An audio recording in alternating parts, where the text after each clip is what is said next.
자, 그러면 함수를 우리가 지금 배웠는데 자바스크립트에서는 함수를 정의하는 여러 가지 방식이 있습니다.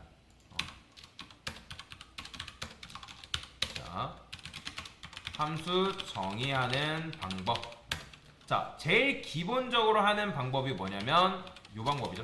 펑션 a 소가로 중괄호 콘솔 로그에서 제가 a 함수 실행해를 써볼게요. 자, 요거의 지금 제일 전통적인 방식, 그동안 제가 알려드린 거죠. 그죠? 그러면 어떻게 나오는 거예요? a 함수 실행이 출력이 되겠죠. 자, 그 다음에 함수를 실행할 때 여러분들이 함수를 정의할 때 익명함수로 함수를 정의하는 게 가능하거든요.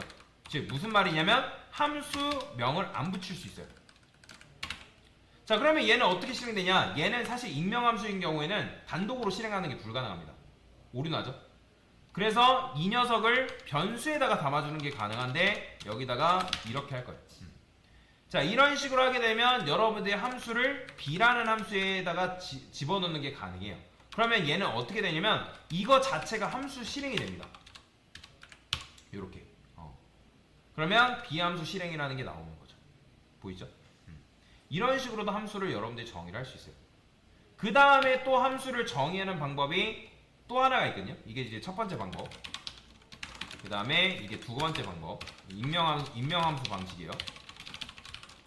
자, 리액트는 요 방식을 제일 많이 씁니다.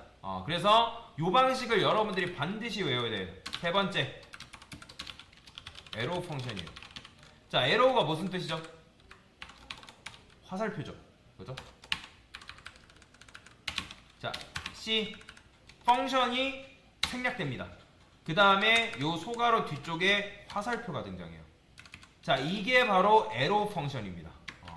리액트는 참고로 요 에로우 펑션을 제일 많이 써요. 그래서 요 방식은 여러분들이 외우셔야 돼요. 자, 그러면 얘가 뭐냐면 그냥 얘가 매개변수 받는 구멍이에요.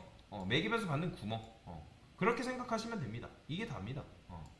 그래서 요렇게 쓸 수 있는데, 자, 그래서 이 에로 펑션을 가지고 여러 가지 방식이 있거든요. 제가 아까 했던 것 중에 뭐가 있었냐면, 자, 플러스라는 게 있었죠. 그죠? 제가 이렇게 써볼게요. 플러스. 자, 얘는 내가 넘겨준 인자값을 더해가지고 나한테 주는 함수라고 보시면 되는데, 자, 여기다가 플러스 함수 실행. 자, 그러면 어떻게 하면 되냐? 제가 지금 인자값을 두 개 넘기고 싶어요. 10과 20. 그 다음에 여기다가 매개변수 받는 구멍이라 했죠? 그죠? 그러면 여기다가 여러분들이 매개변수 두 구멍 넣어주면 되는 거예요.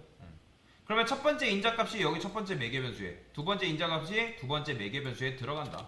그러면 콘솔 로그에서 a 플러스 b 해볼게요. 그럼 어떻게 나오는 거예요?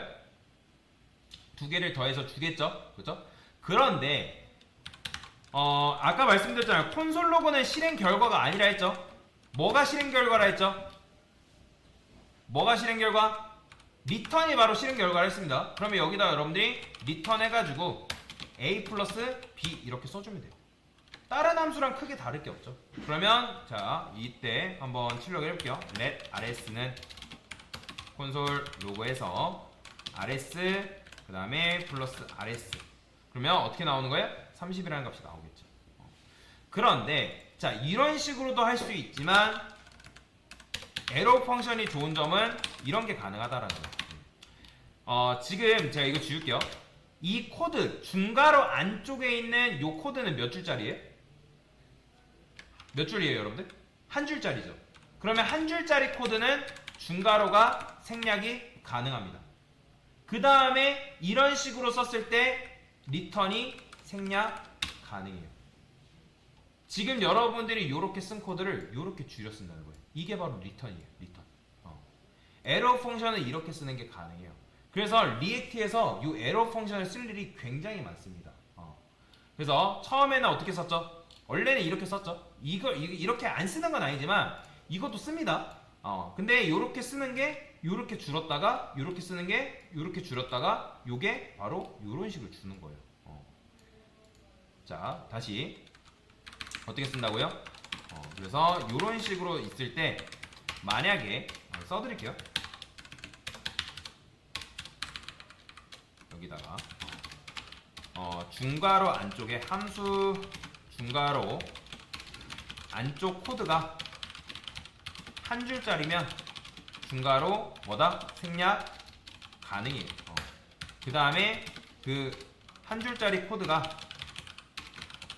리턴이라면 리턴 생략 가능이라고 보시면 됩니다. 이게 최종 결과인 거죠. 그래서 여러분들이 이렇게 쓰게 되면 좀 더 함수를 간략하게 쓸 수가 있다. 굉장히 가독성 높은 코드로 만들 수 있는 거죠. 당연히 이제 여기가 이제 두 줄짜리 이렇게 쓰이면 이거 중괄호 생략 불가능합니다. 근데 한 줄, 중괄호가 한 줄짜리, 그러니까 중괄호 안쪽에 하나다? 그러면 생략이 가능하고 리턴도 생략이 가능하다. 그래서 실무에서는 이 코드를 굉장히 많이 씁니다.